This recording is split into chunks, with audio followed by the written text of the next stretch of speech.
This is CliffCentral.com. 360 Biz on CliffCentral.com. It is 360biz.com. My name is Debo Mafori. Welcome to another exciting installment of 360 Biz. It is a beautiful Wednesday evening. You know that whenever you hear us on radio, this is a show that brings you all things business. We bring in subject matter experts, we bring in regulators, game changers, industry champs, and a whole lot of a variety of people that bring in a different contribution onto the show. You know that every Wednesday, without a shade of a doubt, this is a place that you need to be for you to get a dose of Entrepreneurial Week inspiration and motivation. More than anything, I'm not alone in studio. You know that every week I go with my boy, but how you find out? Nah, man, I'm good, man. I'm happy to be in studio today. Is it? Yeah, it was interesting getting here. Why? It was interesting and great at the same time. So, I don't have a car this week, right? Okay. Because my car went in for repairs. I got a critical car, but it drives badly.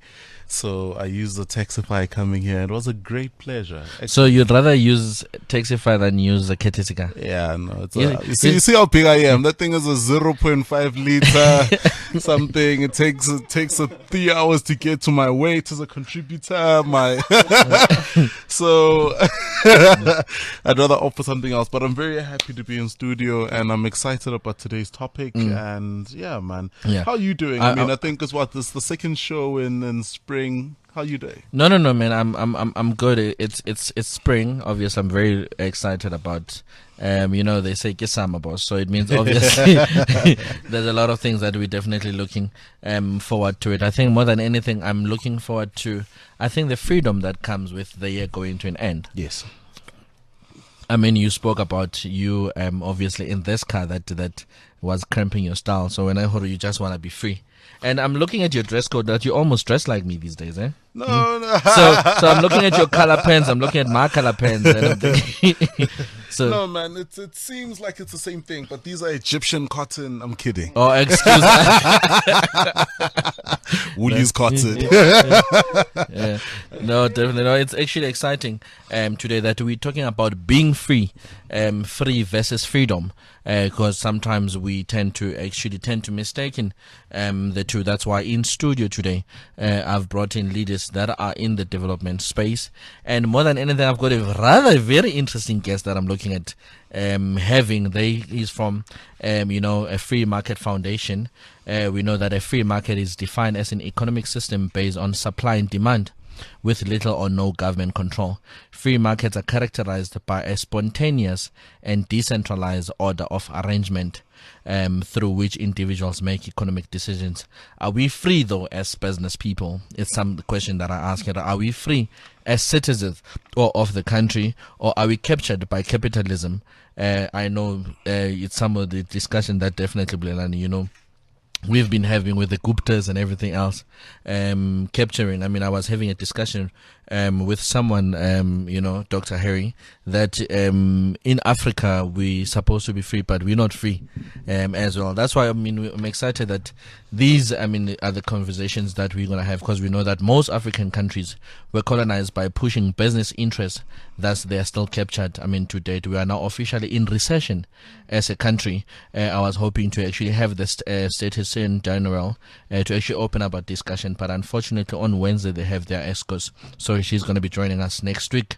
But is that not part of the capture that we're borrowing monies to free the economy and etc.? Hence you see our parastators taking loans and doing whatever. Would we ever be free? It's a question that I ask today as the market. Today I'm talking about the current state of SA economy and the freedom thereof. So more than anything, I'm excited in studio to be having Chris Hattingh, who's a researcher at the Free Market Foundation. I've got Dr. Harry Akunola, who's the Global Learning and Development Head at Puma Energy, and he's a shift convener. I've got Lisa Allenworth, who's the author, entrepreneur, and founder of Future Proof. Without wasting any time, I don't know, are we going ladies first, Lisa, or we're taking it with the gents? What are we doing? I'm giving you power to You're decide. going to have to give me a mic first before you do anything else. I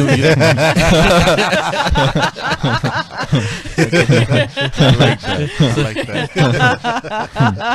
No one's getting any power here until one of us gets a voice. I like that. No. You've got the voice. So do you want to make a decision for us? You want to lead us? Totally.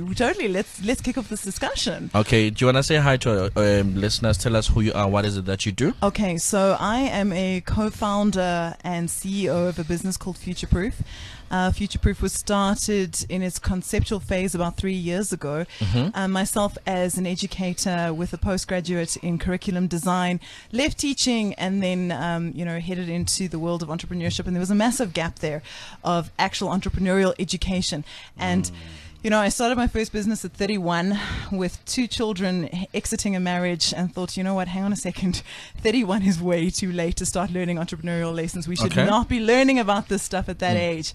And so I founded Futureproof to teach kids how to think like entrepreneurs and then how to catalyze entrepreneurial action right from the age of 9 years old, so 9 to 17. But Lisa, how old are you? You look 26, man. Yeah, she you know, looks extremely you got good petite. genes. Listen, these are my guest genes. They're really good. No, let me move over to Dr. Harry. Dr. Harry, take this opportunity to say hi to our listeners. Tell us who you are and what is that you do. Hi everyone, I'm Harry Akinola. All right, so I'm actually the head of learning at Puma Energy, but also my life passion is helping people live excellent lives by recognizing, maximizing, and capitalizing on their best strengths. And what that does to me is it forces me to go into Africa and develop the youth in Africa. Okay. So, I mean, going around Lagos, Johannesburg, Nairobi, Kigali, Kampala, and just helping young people find themselves and be the best they can be. Oh, nice. No, I like that. Isn't that a sexy accent? What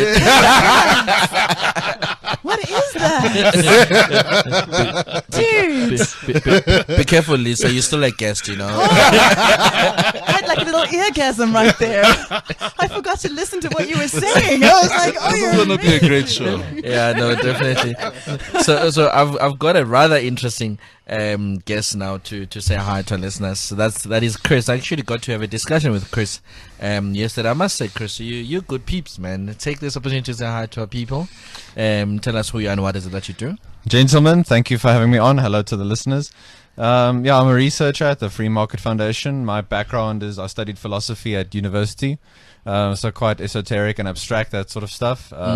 At the Free Market Foundation, we analyze policies. We're a think tank, so we do commentary on policies coming up, introduced in Parliament, and new laws and how they're going to affect people. We see individuals as their natural state should be maximal freedom. If the government wants in any way at all to impose on someone's freedom through laws, through taxation, through any controls, the burden of proof needs to rest on the government and the restrictions on freedom that they want to impose. So that's from the perspective that we write and talk about. So now tell me, I mean, the role of the Free Market Foundation. I mean, before I got here, I had lunch with Dr. Harry. So, and when I said I've got the Free Market Foundation, in fact, with a couple of people that have been saying that, they ask, who is the Free Market Foundation? People don't know that you exist. So maybe before, in answering that, can you tell us what role are you playing in terms of improving our country or contributing to our country? I mean, you've said in terms of the policies and whatsoever that you guys are involved in, but simplify it for the layman on the street. So as a starting point, we look at one resource you could use, the Economic Freedom of the World report. That's produced by a Canadian think tank, the Fraser Institute. And they provide a lot of breakdowns in data of what policies, the impact of policies on people's lives. And there's a strong correlation between individual and political freedom and the amount of wealth in a society. The more state control, the more the state takes of the economy, the more GDP for their, for social welfare spending, that sort of thing. The freer, the more money people have to build businesses, to grow their own lives, etc., etc. So we look at those two avenues. So, for example, there was an economist, Hernan de Soto. He has theory of dead capital. So when we talk about expropriation now and title deeds and that sort of thing, we have a program called Kaya Lam, the My Home title deed reform project. So we look at making it easier for people to have title deeds to their own homes, because if they have a house but no title deed, they can't use that capital. True. They can't launch a business from their home. So one of the things we do in Ngwati, which is in Paris, we've got a big program running there where we try and facilitate the process for people. So banks, businesses, they can sponsor title deeds for people in the township. They come to us. We work with the title deeds process, the title deed registry, and we make it easier for them to get the title deed. So that's, I think, our main project, our main focus is titling. Okay, but now tell me, who are you advocating for? Is it for business? Is it for government? Is it for people? For individuals, for individual freedom. Okay. We are definitely against any imposition of monopoly. If businesses appeal to government for bailouts, for if someone goes to the government and they say my competition is doing this, please help me. We're totally against that. In the free market, you should stand on your own 2 feet and compete. If you're unable to do that, you shouldn't appeal to government to help you out. We think that the best judge of where your money should go for the individual is you yourself. You're the customer. When you choose this business over that business, you're voting for that business in effect. Okay. Just as we vote for politicians. Okay. So then tell me though, you spoke about something very interesting, monopolizing. Business has been monopolizing, throughout for years, monopolizing countries, monopolizing government and everything else. I mean, right now, even government itself monopolizes people in order for them to push their own agenda. Yeah. So is there such a thing as a free market though? I think in most societies, including one that would be held up as an example of the free market, the US, most economies are mixed economies. We have freedom and we have state control.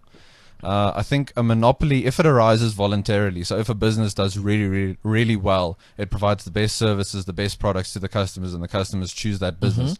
It's not an immoral monopoly because it was not enforced through force.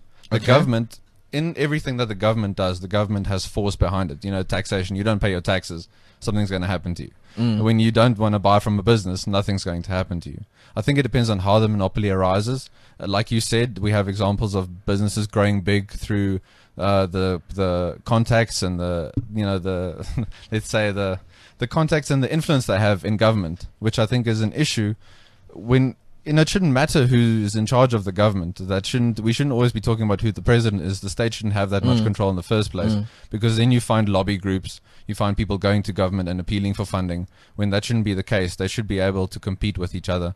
Otherwise, if it's a monopoly through force, it's immoral. If it comes about through the market, I think it's moral. Okay, so let me come to Dr. Harry. Dr. Harry, you are the convener of Shift. Yes. And you're hosting Shift this year with a theme of being free. Yes.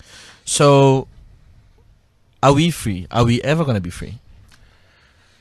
Yes. Really? and I think every time... Maybe let's start, why the theme free? Absolutely. And if you look at the subtitle, you will see from enduring to enjoying. Okay. And almost every country in Africa has got issues. I know South Africa. Just in Africa. I mean, we just in Africa. Yeah? Let's focus on Africa. Okay, right. Exactly. Right. Let's focus on Africa, right? And you can complain about all the issues that we have, and people have been complaining for many years, and they haven't gone away really. Now, whether or not we will be free will be a conversation of self first, because what is happening has been happening. It hasn't changed. And some of the people that clamor for freedom many years ago are holding people captive today. So I think the first journey to freedom starts with the person. And it starts from the mind. Now, that doesn't take away from the other things that need to be addressed in the economy, in the government. However, we need to, as individuals, have a free state of mind before we can collectively start enjoying some of the things we need to enjoy. And that is the aspect the Shift conference is currently focusing on, knowing fully well that we cannot address all problems in one sitting. Okay. So can we start addressing the problem of the mind? Now, let me give you an instance. Okay. An instance will be many young entrepreneur you see today were born 30, 31, 35, 40 years ago, right? He says that and he looks at me.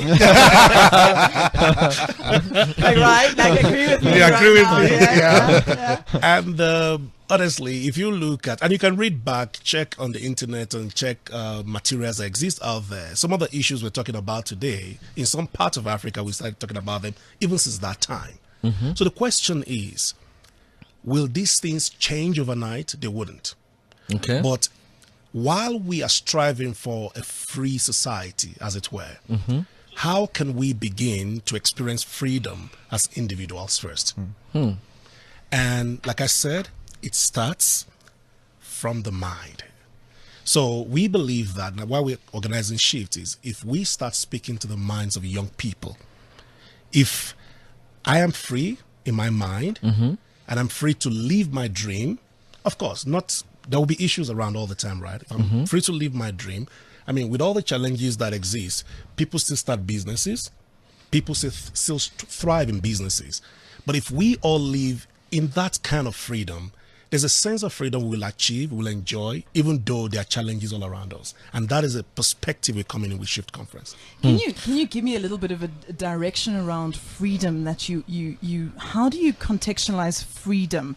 Because you know what, it's a subjective matter. It is. Now, and I mean, this is a discussion I was having the other day with these educational institutions that are being burnt to the ground.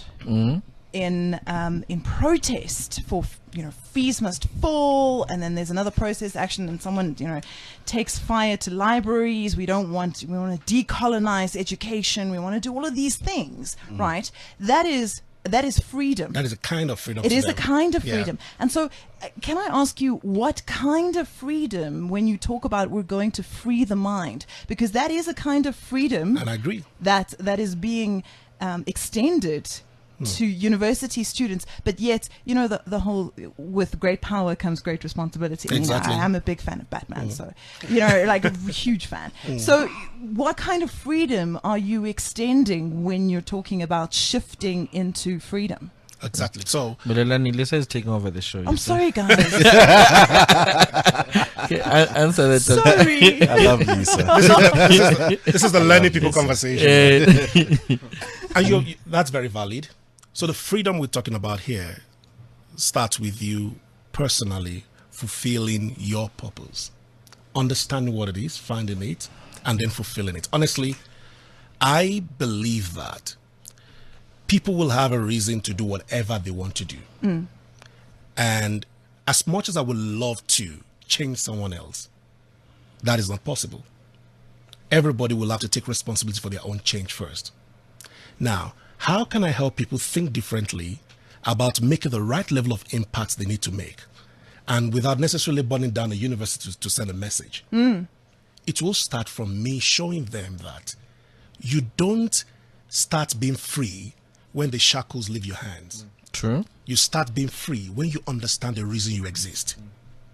And that is a journey we need to take back before we move forward. And that is the purpose of Shift. Okay. So for me, it's Chris is addressing the issue of free trading. You're addressing the issue of the mind. Exactly. Lisa, what are you addressing as future proof? Oh, everything in between. So we've got economic freedom over here. Okay. And we've got purpose-driven freedom over here. Okay. And I am the driver from there to there.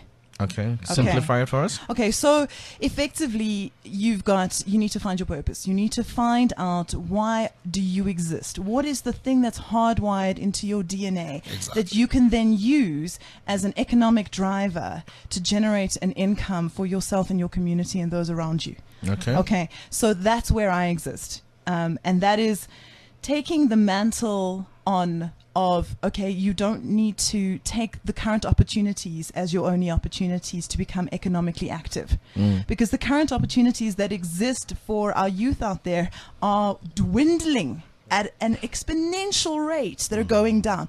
10.3 million kids between the ages of 15 and 34 last quarter became unemployed.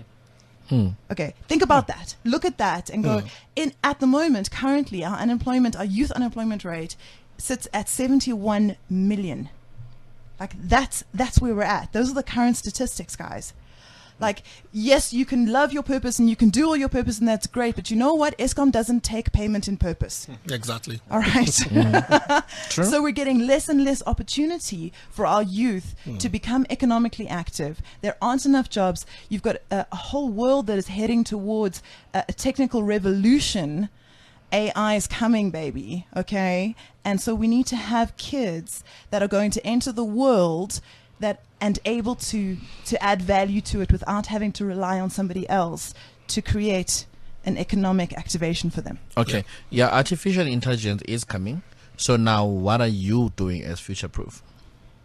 What isn't to try and integrate AI? Yeah, no. In terms of, I mean, right now you spoke of the interesting statistics. Yeah. That are affecting our youth. In terms of unemployment. Yes. So now what I'm trying to establish is what is your purpose? What is your role? Okay, absolutely. Are you empowering young people? Are you saying young people wake up? Artificial intelligence is coming. Okay. What are you doing? So what we're doing is we go into schools and we activate that little entrepreneurial muscle. Okay. Okay. In those kids that are genetically predispositioned to do that, and in those that are the 5% that are not predispositioned to do that, to awaken that and make them aware of what entrepreneurship is. And whether not everyone's going to be an entrepreneur, right? We don't want everyone to be an entrepreneur. Otherwise it's going to be very weird. But we're trying to say to guys, listen, there is another future. You don't have to sit in an irrelevant education system, because let's be frank, it really is irrelevant to the world that they're entering into. Let's awaken those opportunities for you. Let's catalyze entrepreneurial thinking in those that have it. Let's catalyze entrepreneurial action in those that have it. So let's teach you how to do that. Let's teach you how to start a business. Let's teach you how to develop a network. Let's teach you how to be a good mentee and find a mentor. Let's teach you about cash flow. And if you can't start a business and run a business, well, you know what? You can actually be self-employed as well. Exactly. Okay. So there is the spin-off of that. We're looking for the 5% of high growth, high impact entrepreneurs. The spin-off is those that can create employment for themselves, and the rest of them, well, you can come and work for us. Okay. So are you are in business? I am. How you make money? How do we make money? We charge people for our courses. Okay. Unapologetically. So, and this is to your point, Chris. Yeah. I'm taking over again. I'm sorry. No. This is We're used to it by now, so it's all right. This is to your point, because if you don't have something that you can sell, that a customer is willing to pay for, you don't have a business. Yeah. You cannot stand on your own 2 feet. That's what you're talking about in Right. terms of free market. Did I get it right? Yeah. Okay. Yeah. No, I completely agree with you. I think we should keep in mind always that wealth isn't static. This isn't this big wealth pie in the world that's being divided up. Wealth is constantly growing. Yes, it's shrinking in some areas. It's growing in other areas. I think the more free people are, the more it'll grow for them if they can, build that business and sell things. So I'm slowly, and we've only been here for a couple of minutes, but just listening to my two fellow guests and the work that they're doing. I mean, this is the real world implementation of man's mind at work, of making value in the world. And I think making profit for oneself, I think, is a moral endeavor. But the way, the more that you can provide a service for other people, the more you're going to make a profit. So you can make a profit in your isolation and stuff. That's still moral. I don't think it's a case of businesses have to think, we have to give back X amount. No. You're going to give back anyway in your business. So there's one thing that we unapologetically I just want to say. say I love the energy in the room. Unapologetically, like Future Proof, there's a mantra that we have. It's for purpose, for profit. Yeah. And you don't have to have either. Yeah. You can make a profit and you can have a purpose. Yeah. And those two things together make a beautiful business. Yeah. So unapologetically, we didn't set up an NPC. We didn't set up an NGO. This is something that will make profit. I have to stand there in front of a classroom of kids and tell them how to create sustainable businesses. I have to walk the talk. Absolutely. I have to have a sustainable business. I have to have a product that people will pay for. Yeah, I mean, I was going to talk. I like the idea of profitable purpose, profitable passion. Yeah, but as well, I mean, there will be people who probably don't have the resources to get on some of those programs. Yeah. who have the passion, the energy to learn and become entrepreneurs or intrapreneurs that can work in other organizations. Now, you said something about the current education system that we have. That is, in a lot of sense, don't make sense anymore because there's that huge gap between what you learn in the university and being employable. Right. True. Now, what shifts and other shift programs like Be the Best that we have is targeted at doing is bridging that employability gap. Yeah. Because while I know a lot of people who want to attend such a programs, whether they have the money to attend or not, what about the people who don't have the resources to attend? So what we do is to get people that have the resources, sponsor people that can attend, and then provide that mentorship for them to continue to learn and continue to grow and continue to impact their own world in their own way. So I think that what I see as a continuum, right? From the younger age to the, to the bigger kids, to the people that can actually start a business and all that. And hang on a second, because kids can't start businesses. Yeah, I said that before I knew I was sitting next to right. You have to be so careful here, and I have a good reach. Okay, all right. Let's draw a line across everyone. Everyone can start a business. Thank you. But the reality we are faced with is, even though we've got kids, but there are realities, right? There are kids who have people to support them through that process, like you. Yeah. There are kids who do not have those people. Now, where shift comes in is, can we answer the question for those kids? Can we put them into the room and show them the same principles, the same tools that will help them become free in the economic sense of it? Let me take a different spin. Let me bring in my co-host Bulelani. Bulelani, you host T, Township Entrepreneurship Alliance. Yeah. With the purpose of giving township entrepreneurs the freedom to trade, or for the freedom to discover their potential. Yeah.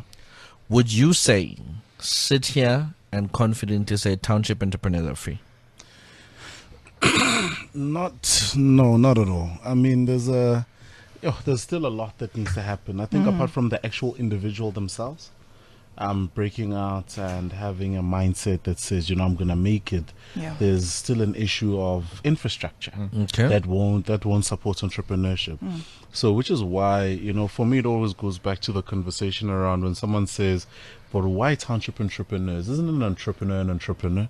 And I say, you have to segment it. There's a difference and I also then feed back to my entrepreneurial journey and how there would obviously we're definitely going to experience different challenges as entrepreneurs. You being one who's situated in a Rosebank and me being one who's in a Sebokeng or a Tladi or whatever. So, which is why then we need to then shine the light to township entrepreneurship so that we can also then, as a government, I think as a country, as corporate, understand what are some of the challenges that keep one from getting to where they need to go. Something, I don't know. Yeah. I think Lisa wants to add something. I'm just putting up my hand so that I don't take over again, because I didn't see. I raised my hand. I saw her. I was trying to be like, I agree with you completely, and I'll tell you why.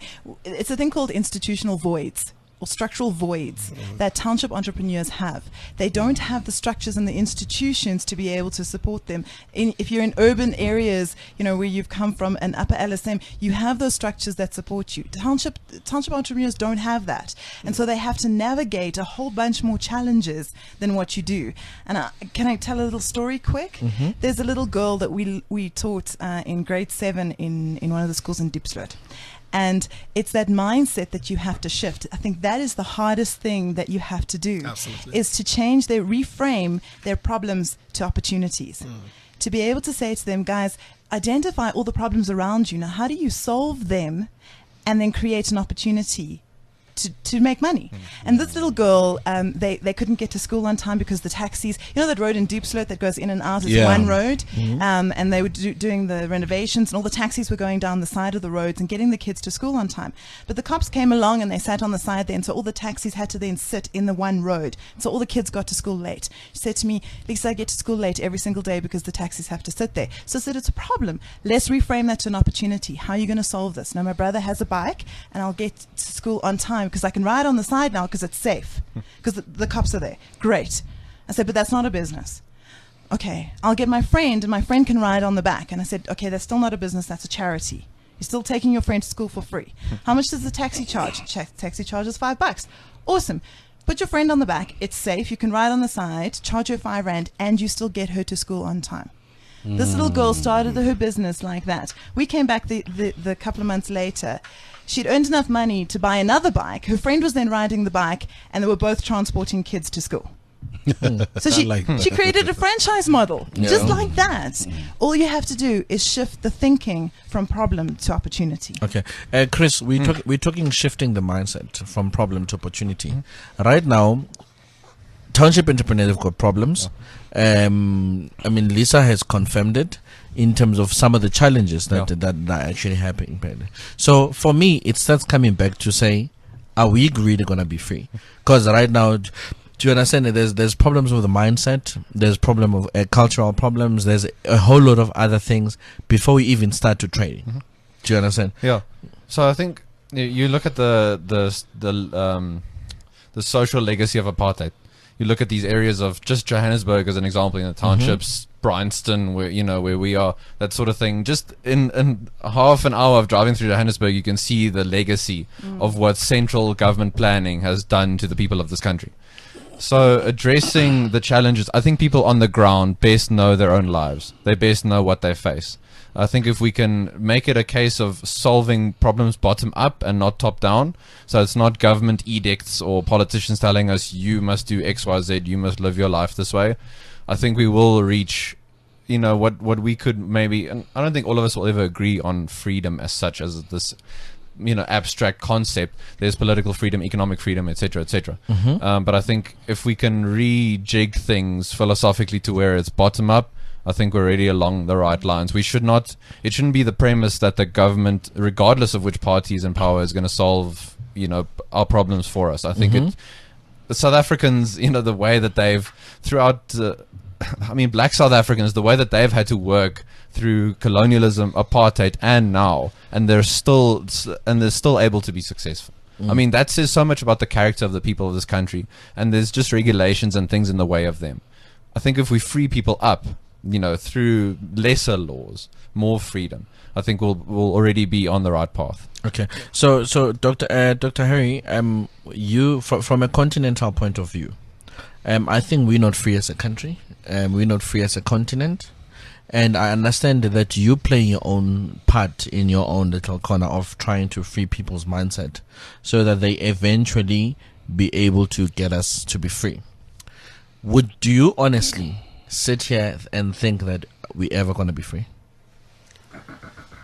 I'm a very optimistic person. So I'll tell you yes. Okay. But I'll tell you yes with a caveat that there's a lot of things we need to do. I mean, just like he mentioned, there's a lot the people in power, the government, the various organizations, corporates can do to ensure that people live a better life first, and a free life. Now, sometimes I can sound very philosophical, right? Now, we won't really be free if we don't get to that point that she was talking about, where people can start up businesses and then the businesses are thriving because there are infrastructures to support it. But you see, again, if we wait for those infrastructures to be in place, infrastructure, I mean, we've always have issues in that area. It may never really happen as quickly as we want it to happen. So my view will be a view of what are the things individuals can start controlling. What are the things I can, for instance, the little girl that started a bicycle business, and honestly, that's very, very innovative. I would never think about that, right? How many of those little girls can we then build? Correct. And that, honestly, for me, is not because there was a new infrastructure in place. The road already existed. What shifted was the mind. So can we do more work in telling people, to his point, stop depending too much on the government. Stop depending too much on an uncle that will not come true. Let me give you a story, of my real story. I have a very lovely uncle that loves me so much. And when I was in high school, I was a science student, very good. And he told me, read medicine, and I will build you a hospital. And at that time, he could. The challenge is, I met someone else who told me, Harry, pursue purpose, find yourself, and read it and study a cause that will really support you, that you really believe in. And you know what happened eventually? I decided to follow the other advice, and I read a course that I really love.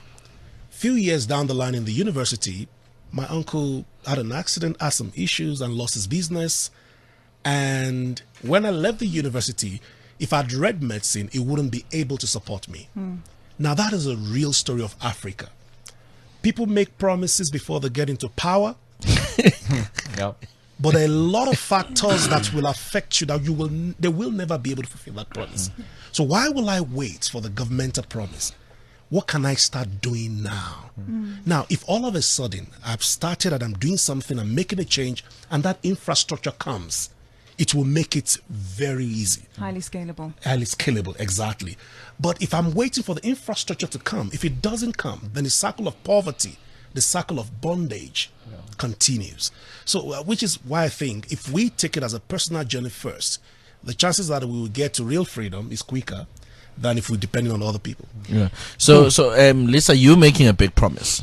You are saying you are future-proof. Yeah. So it means, you are prevention, rather than cure. Yes, absolutely. So isn't that a big claim, though? It's huge. In fact, Jim Collins calls it big, hairy, audacious goals. And that is a big, hairy, audacious goal. And I don't apologize for setting it.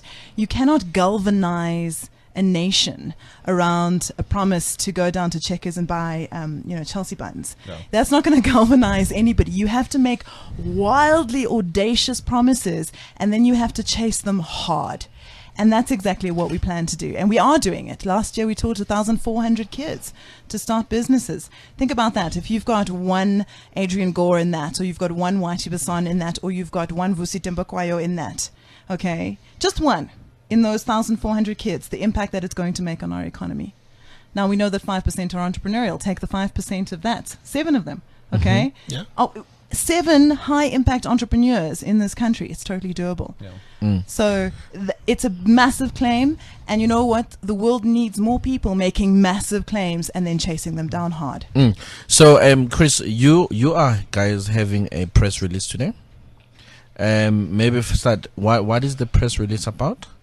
And 2, we're sitting with governments, private sector, that are making big claims, as Lisa has said. And some of these claims, they do not live up to others. They're doing contrary to that.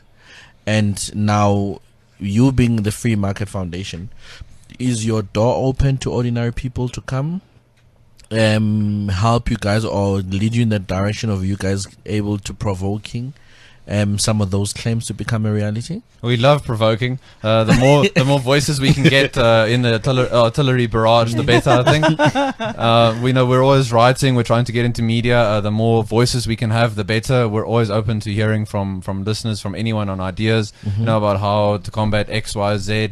And take the biggest example nowadays, the expropriation against compensation.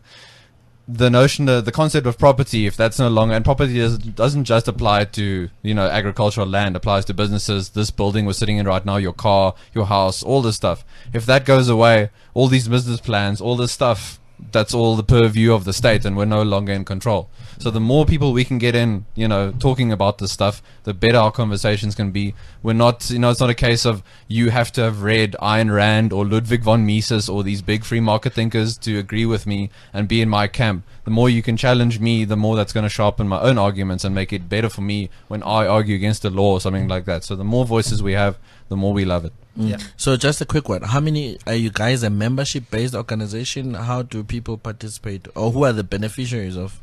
Yes, we've got members, so you can sign up. There are various options for membership, and then we've got weekly media briefings and evening events. Last week we hosted Frans Cronje from the Institute of Race Relations. He had an evening event. He talked about the future of South Africa.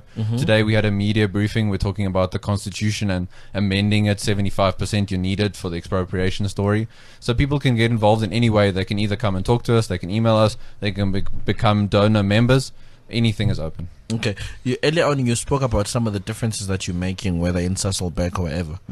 Who are you using for those? Because for me, I'm sitting with practitioners that are are in this business of developing people. Who are you using for that? So for the Kai Alum project, as our biggest example, anyone can come to us, a bank, a business, and can be a sponsor. So for a title deed.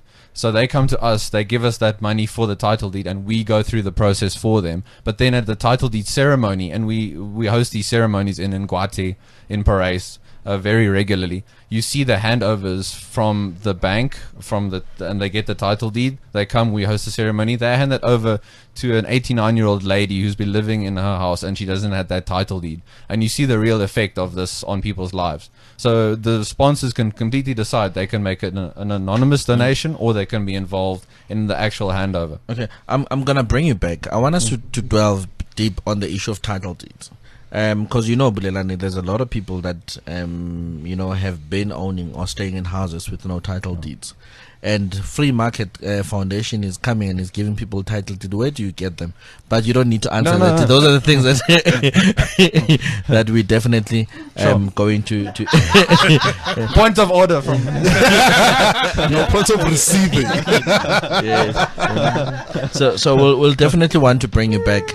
And we have more in terms of the discussion around that issue. So Bulelani, in terms of right now, so Lisa obviously is focusing on future proofing South Africa within the entrepreneurship sorry, space. put air quotes down. No air quotes. Oh, okay. We don't air quote future proof. Oh, is it? Okay, so it means no, she is living up to her claim. so maybe let me ask you this. Lisa, Bulelani deals with entrepreneurs, like real entrepreneurs that are in the township, that are having some of the struggles. In Tembisa, that is. Cosmo and whatsoever, they're in Johannesburg. When are you going to Tembisa and speak to real entrepreneurs, not kids? No, so I'm gonna just and you're pulling your tongue like that because you're poking the bear right now. You're waiting for this. I'm going to create some real entrepreneurs so that they can filter through to his work that he's doing. So yes, we deal with kids specifically because we're going to change the way they think to start off with. The major pillar of success in entrepreneurs is the mindset, and if we can get the mindset right, then you can add on the skills of planning, of customer identification, of all of those things. But if we can build a strong internal locus of control, opportunity awareness, tenacity, innovation, a need for achievement, then we're going to make your job that much easier. Dr. Harry, when I come into Tembisa? When you invite me. I mean, I've done a bit of work a little bit in Soweto, delivering books to Deep Kloof, I can't remember, I can't pronounce well. Some of the libraries there, and we do have people coming from Tembisa in particular, coming from Soweto to the program. Benoni from Heidelberg, from Alex. Benoni's rough. Yeah, so rough. Watch it. I'm from Benoni. So that people coming to our Be the Best session, to the shift session. But I'm very open to go in there directly and also do some work there. Okay. Quickly, when is the shift, the next shift event? The next shift event is on the 22nd of September. Okay. It's going to hold at we're using the one of the halls at Pearson Institute in Midrand from 9 a.m. to 2 p.m. That's at Pearson Institute is at 44 Alsatian Road, Glen Austin, at Midrand. Okay. Yeah. So is it free to come in? Is it money? The theme of the program is free, and for people to attend is free. Okay. So for people that want more information, when can they get hold of it? There's an email they can call a number. There's a phone number. Can I share the number? Yeah. It's 074 043 9159. 074 043 9159. Okay. What are you hosting? Are you hosting anything? So we're in Orange Farm next month. We start with one of the schools in Orange Farm next month. So yeah, that's where we're at. Our programs are based in schools. So if anyone wants to come and check it out, you're more than welcome to. You can come and join with us in the classroom and run around with kids and teach them cash flow using jelly beans. We're quite keen to do that. If you're welcome to come and join us in the classroom, and especially if you're an entrepreneur, all our coaches are entrepreneurs themselves. We don't ask anyone to teach anything they haven't done before. So if you're an entrepreneur and you want to come and join us, you're absolutely welcome to, and you can get hold of us on Start at futureproofsa.com. Go on, mention that again. Start at futureproofsa.com. Otherwise, the web is www.futureproofsa.com. Chris, what are you hosting? So we actually had an event on today. The next 2 weeks, I'm not sure what we have coming up, but we have regular events, evening and midday events for the media. If you want to find out anything about our events, look at our articles. You can find videos of all our events and stuff to share all around. Just go to Free Market Foundation South Africa.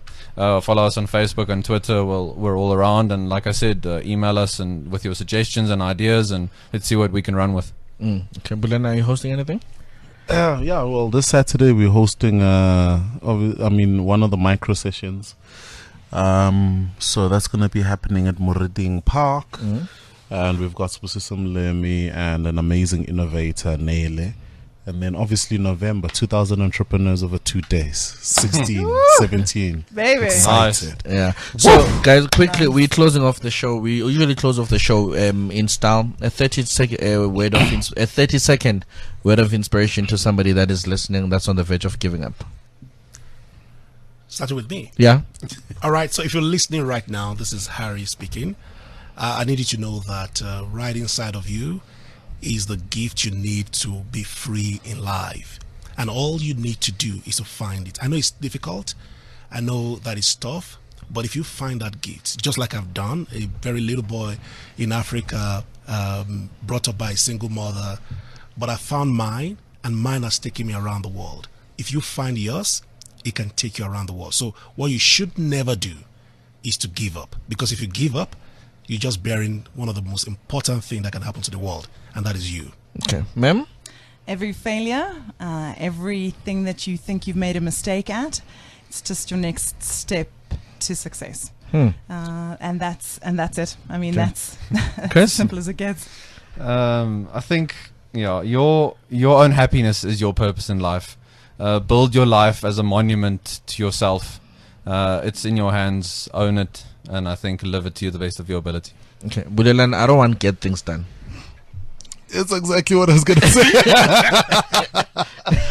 Well, no, man, get things done. Man, I don't know what to say. Get things done, guys. Have a beautiful week, and God bless you. This is all that we had for you today. If you've just joined in, you can always go to www.cliffcentral.com to catch the podcast and some exciting guests that we had on the discussion. You know, we always here every Wednesday, same time, same place, and more than anything, thank you, lady and gents, for coming through. Looking forward to hosting you again next time in future. Thank you. Thank you. Thank you very much. Yeah, catch us again next time for another exciting installment of 360 Biz. My name is Teboho Mafodi with my boy Bulela Bala. We out. 360 Biz on CliffCentral.com. This is CliffCentral.com.